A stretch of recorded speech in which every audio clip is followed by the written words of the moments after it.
As we do every Wednesday, we welcome in our good friend Ryan Rothstein. You can follow him on Twitter at WiseRye, Sports Radio, WIP on our host, V's and Live host, Philadelphia CityCast, presented by Bet Rivers, Instagram at WiseRye as well. What's going on, pal? How we doing? We are doing very well. How'd you make out on Sunday? Did you do anything, or did you kind of just sit back, relax, and enjoy the game?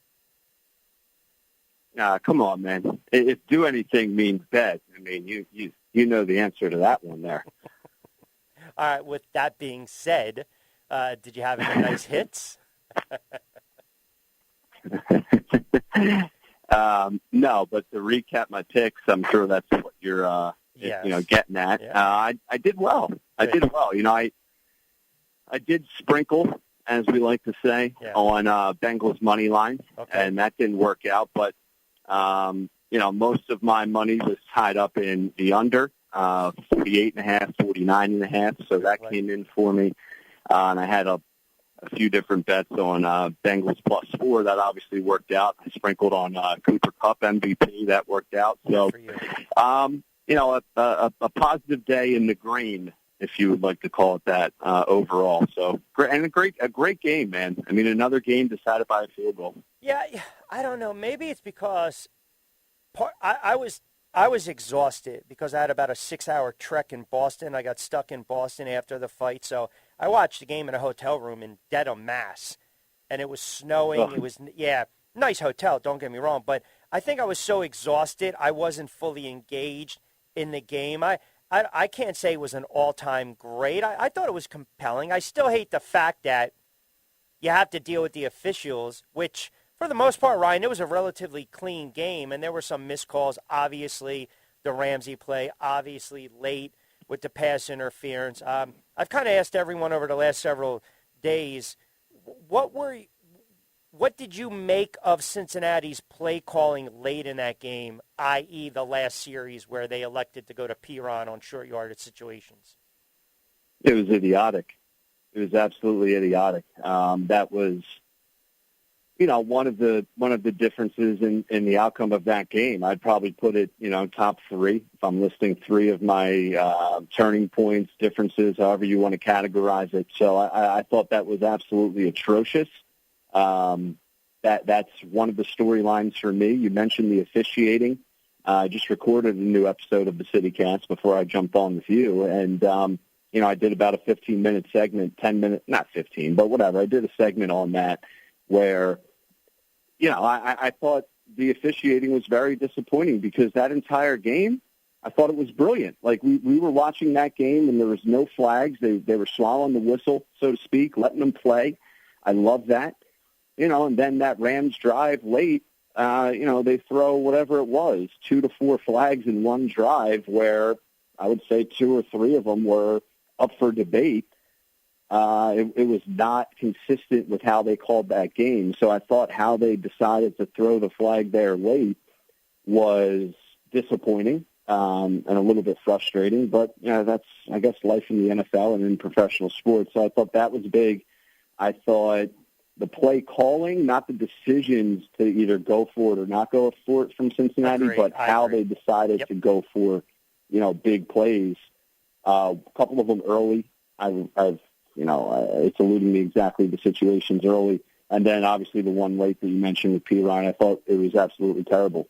Yeah, I think there was a part of the game where I thought McVay kind of tightened up a little bit. I mean, look, once Beckham goes down, right, and we were plugging that first score at plus 1,000 on Friday's show. So he played well. It's just unfortunate he goes down, but that kind of shifted the momentum of the game. And offensively, the Rams coming out of that locker room, they had the interception, they had a field goal, then they had 3 straight 3-and-outs. They couldn't really do anything.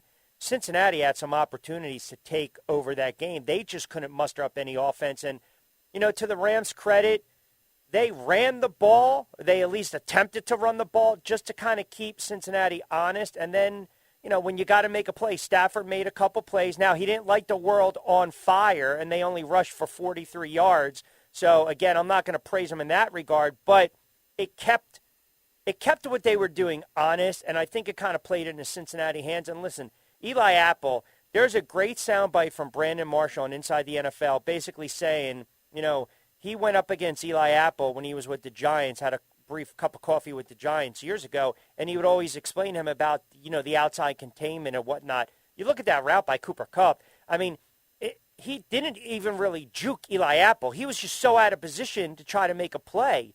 That just shows how bad he is as a defensive back, and it kind of came home to roost. We praised him in the AFC Championship for making the tackle on fourth down, and then he gets beat big time in the Super Bowl. And then to kind of piggyback on your point with the play calling late, I don't have a problem with running the ball 3rd and 1 or, 2nd and 1. I'm going to run it. I'm going to run it 2nd and 1. I'm not going to try to take a deep shot to Chase. And then on 3rd and 1, I don't mind running it, but I'm not running it with Piron. You got to run it with Mixon in that spot. Yeah, absolutely. And, it was like out of the shotgun. It's like you need a half a yard to a yard. Put Burrow under center and QB sneak it or just a quick handoff to Mixon, like you said. We're obviously Monday morning quarterbacking it, but, it is what it is. It's certainly the difference there. And the difference is what the whole world talks about leading up to the game. It's, you can't win a world championship when you have zero protection for your quarterback. Right. And they got to that game sort of in spite of that. But, 7 total sacks, I believe it was, the Rams finished with. They just dominated that second half. That was really the difference that helped cover up, I think, the Rams' just inefficiencies on offense. They did enough, and then the defense brought it home. When you look at going in, and this is a very early look ahead. AFC, Tyler and I were talking about how it's tough for some of these quarterbacks, first-time quarterbacks, to get back to the Super Bowl in the big game. You look at that AFC, would you still consider Cincinnati as a playoff caliber team heading into next year, or is it going to be a tough road ahead? The AFC North, things broke for them. You still got Kansas City. You still got Buffalo. You got Baltimore with Lamar Jackson. You got teams that are going to be right there as well. Where do you kind of put Cincinnati right now? I know this is an extremely early look into next season. Yeah, I don't know. Maybe that's the answer. But, listen, Joe Burrow's for real. We all know that. Hot take alert. But Joe Burrow is legitimate. So you have a guy like that, a young kid like that who is poised, and he has a lot of veteran characteristics, and you can only assume he's going to get better. So you're in a good spot there. They have some really nice weapons around him offensively, but they have to address their offensive line, and they have to address their defense a little bit. So, until they do that, I don't think it's like, they're going to be back. It's not like they're viewed as the Kansas City Chiefs. Regardless of how the Chiefs finish, you feel like they're going to be right there every year. The Bengals have a lot of work to do. I don't know if I'm going to put them in the Dan Marino category, but, we saw Rodgers be atop the world for a decade and really never get over the hump. So you just never know in the NFL, too. You really never know. It's a tough AFC. Yeah, for all that greatness, he has one ring to his name, Aaron Rodgers. And then you look at the NFC. Look, we know this, right? Teams always, they were on the outside looking in. They have an opportunity to kind of turn around. Well, that's really for any team really in the NFL, I should say, not limited to the NFC side of the ball. But with all that being said, you look at the Rams, and I didn't think for one moment Donald and or McVay were going to retire. I don't know what you do with Beckham at 30, free agent, torn ACL, not good. Feel for him, okay, but they still got some weapons. They'll probably get Woods back. I think they'll have some money. You got the draft picks. You got Stafford, in essence, in his prime. No Brady. We don't know if Rodgers is going to be out of that conference as well. If you're the Rams, you kind of like your chances to at least have an opportunity to make a deep run into the playoffs next year. How can you not, right? As long as Stafford's back, as long as Donald's back, as long as, all those Cooper Kupp, obviously, and the names go on and on outside of the few, OBJ, you almost feel like now's a good opportunity for him to retire PR-wise, but I doubt I doubt he'll do that. We'll see what he decides to do. I don't think that's a big enough swing for them if he's, played his last game as an LA Ram. Though I still put the Rams, right there as a team we'll talk about, I'm sure, from now till week one as a contender to certainly get back to that big game. Absolutely. We'll see what happens in the offseason. Where does Deshaun Watson go? Where does Russell Wilson go? Where does Aaron Rodgers go? All the storylines that you just mentioned. But, the Rams are right there. You can say that with more confidence, I think, than regarding the Bengals and the AFC, Q. Yeah, interesting enough, you mentioned Russell Wilson being linked to so many teams. I mean, a handful, the Giants being one of them, the Eagles being another one. I have a feeling that we're waiting for that domino to fall that is Aaron Rodgers. And look, Tom Brady has still not filed his retirement papers. So he ain't retiring. He's not retiring. No way. Yeah, I don't know. I mean, it could be a Brett Favre-ish kind of thing where it's a year off, or he just waits until August. Yeah, I'm coming back. I don't know. Yeah, I mean, I say it a little bit kiddingly. Only he knows. But even when that first came out, I was like, I don't know, man. He's going to get. I mean, he led the league in passing yards. Not that matters, right? That's not like, well, because of that he returns. But I can see him in his competitive nature saying, hey, you know what? Maybe I will come back. And whether that's with Tampa or not, we'll see. But I'm not ready to say we saw his last game yet. That would be something if he went to San Francisco for one season. That would be something. All right, let's switch gears while I got you for a couple more moments. We didn't talk last week, so the dust is kind of settled now with the Sixers and the Nets trade. And I know we've all talked about it in nauseum, but I just kind of wanted to get your initial reaction to it and kind of your thoughts a week later. I mean, is it too soon to say who got the better of the deal? Is it where, let's just let this play out because both these players have yet to step on the floor for their respective teams? I don't know. I think that's such an overhyped topic regarding, any post-big trade. I mean, the people that say, "Oh, the Nets are got the better end of this thing by far." The Sixers had a dude that was never going to play for them again, so they traded. And this is how I look at it. I mean, it's not literal, but I look at it. They traded Steph Curry, Andre Drummond, and a couple picks for James Harden because Ben Simmons was never going to play for you. Yep. So the 76ers and the Sixers fans out there got what we've always wanted, which is a real, legitimate guard/ball handler who's won an MVP, who, is a 10-time All-Star, who's in his third year averaging double-digit assists, averaging 23 a game. You get what I'm saying. You have a guy like that paired up with Embiid finally for the first time in his career. So the 76ers, I mean, they passed the test with flying colors. And for the Nets, I think it works out for them too. Like if they felt like they had to move on from Harden, he was unhappy. That was a whole toxic situation. I think they came out nicely as well. We'll see when Ben Simmons returns and how that team looks. I'm sure they're going to be a force when you have Ben Simmons and a healthy Kevin Durant. I mean, that's enough right there to compete in the Eastern Conference. So, I mean, why can't we say both sides won?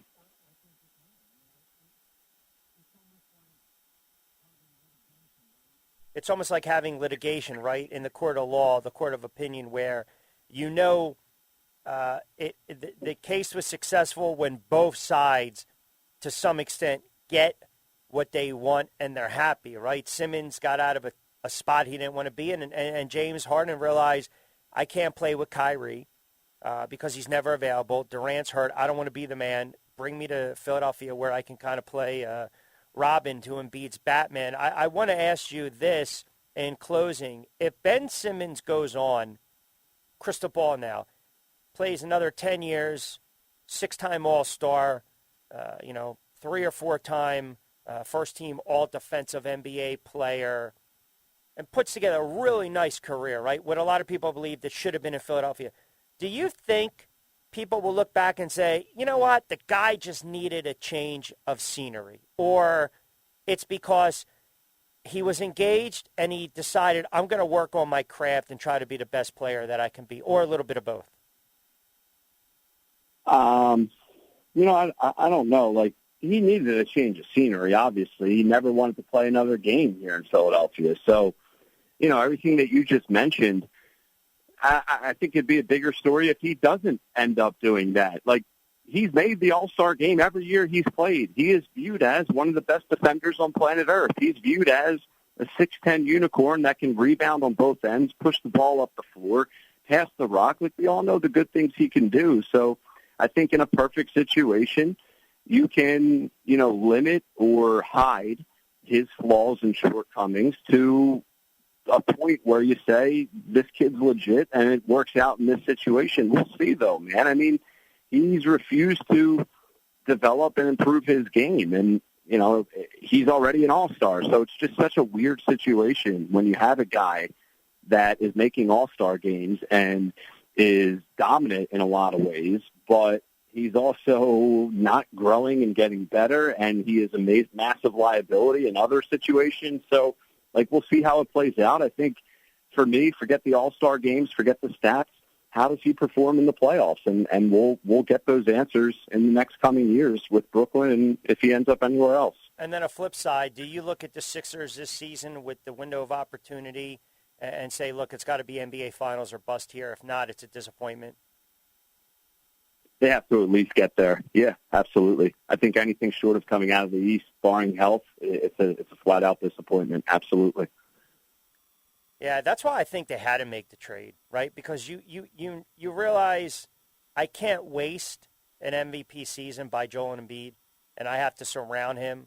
I have to get another scorer, a guy that can handle the ball. And look, you understand the defensive liability, but if I need that 8, 10, 12-point spurt or a guy to kind of carry if the big man gets in early foul trouble, can I lean on Maxey? Can I lean on Harris? No, I kind of can leave it Harden. And here's another thing, right? He can defer in the playoffs, right? Because when they get to the playoffs, James Harden might have a 3 for 18 type of night, and he might go 0 for 5 in the fourth quarter. But that's who he is. I mean, I hate to say it, for as great as a player as he is, James Harden is a loser. When you think about it from a basketball standpoint, this guy's never been clutched. He's never won. But yet, he's still one of the all-time great scorers the league has ever seen, which is kind of crazy when you think about it. I mean, listen, you're right. There's no disputing it. He's never played with a guy like Embiid and vice versa with Embiid, so maybe this is what they both needed individually to get to that collective goal. We'll find out. I mean, there's also history will show you with any star in NBA history, they've had their failures. Yeah. I mean, whether it's Kobe, MJ, LeBron, Kevin Durant, the list goes on and on. At one point in their career, Dirk, I mean, I can keep naming examples of stars where you say, man, I don't know if they're clutch. I don't know if they can win the big one. And the reality is their team wasn't good enough, and they had to go through some growing pains themselves in those big moments. So, maybe Harden has been through enough of those growing pains, and now he's in the right situation for him that, he can limit those type of performances when the lights are their brightest. This is his last chance in Philadelphia. I think to silence that noise and to silence the critics, we'll find out. And look, he understands that, right? That's why he's going during the press conference and he's in essence saying, look, I know Embiid's the man. Well, of course you know he's the franchise player. You already know that. Like, I think they both have an opportunity to change the narrative, the perception, so to speak, but I still, and I know he's not going to play, but Ben Simmons, to me, you need to find a way to play in that game March 10th. Because if you don't, you're kind of proving to everyone how soft you are. Yeah. No, absolutely. And for me, it's that game on March 10th, and then it's also, a potential playoff series, right? Like, what is that going to look like, Nets 76ers in a 7-game series with Ben Simmons playing in Philadelphia? That's going to be a big put up or shut up. It'd be a little frosty. Ooh. Oh, boy. Yeah, we got a lot to talk about. All right, of course, he is Ryan Rothstein at Wise Rise Sports Radio, WIP on-air host, Visa Live host, Philadelphia CityCast presented by Bet Rivers. The new Philadelphia CityCast is out. It dropped after the debacle That was the Sixers against the Celtics. So definitely give it a follow, give it a listen as well. He's always kind enough to join us every Wednesday in the 5 o'clock hour. Always appreciate a couple moments, pal. Absolutely. All right, Thank you got it. You got it. Be well. There you have it. Rothstein joined us for a couple moments. 5:40, quick timeout.